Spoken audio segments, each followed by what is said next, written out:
各位小朋友大家好啊，歡迎翻到嚟鯊魚先生講故事。今日我哋會講嘅故事係螞蟻大軍出現了，作者武田美惠。小朋友啊，你哋有冇見過螞蟻呢？究竟佢哋會出現喺邊度呢？記住啊，千祈唔好倒瀉砂糖啊！就算啊，淨係得一粒都唔可以啊！究竟點解呢？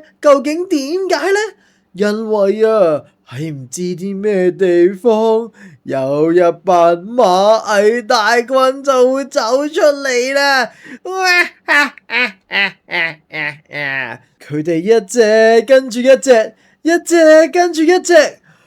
睇下嗰度，佢哋啊，慢慢咁樣行過嚟，然後螞蟻大軍出現了。佢哋啊，越過原野，翻過高山，跨過小丘，喺唔知咩地方出現嘅螞蟻大軍，一步一步咁樣行過嚟啦。如果倒瀉鹽呢，冇事嘅。如果倒瀉胡椒呢，冇事嘅。但係啊，只要一倒瀉啲甜嘢嘅時候，螞蟻大軍就會出現啦。無論係啲咩地方啊，佢哋都會出現。就算喺攀爬架嘅最頂，就算喺浴室裏邊，就算啊喺櫃裏邊都一樣。呢班螞蟻大軍只要聞到甜嘢嘅味道啊，就會一個一個咁樣走過嚟噶啦。就算啊係無人島啊，佢哋都會追過嚟啊。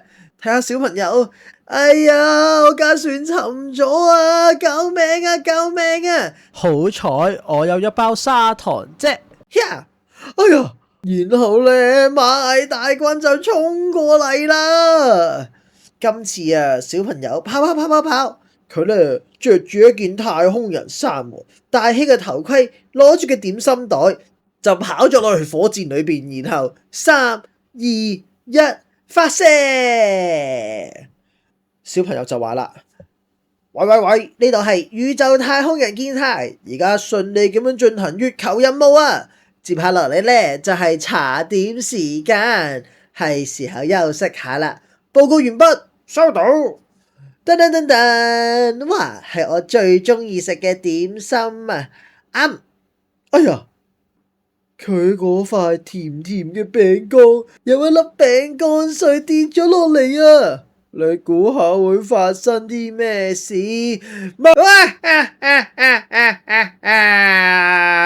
突然之間，佢架火箭即刻俾螞蟻大軍包圍啊！無論去到月球定係火星，唔理係啲咩嘅地方，就算啊係宇宙嘅盡頭，佢哋都會出現。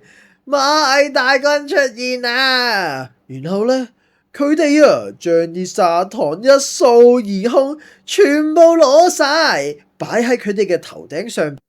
然後一隻跟住一隻，一隻又跟住一隻，唔知去咗邊啊！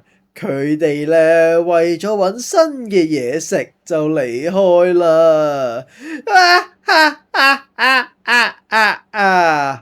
剩翻健太一個，企喺佢個台前面話：我啲點心，我啲茶點啊！所以啊，小朋友，請你哋記住啊，當你哋食嘢嘅時候，記得要保持環境清潔。如果有啲碎跌咗落地嘅時候啊，記得呢搵紙巾包起佢，抌落垃圾桶啊！如果唔係，螞蟻大軍就會出現噶啦。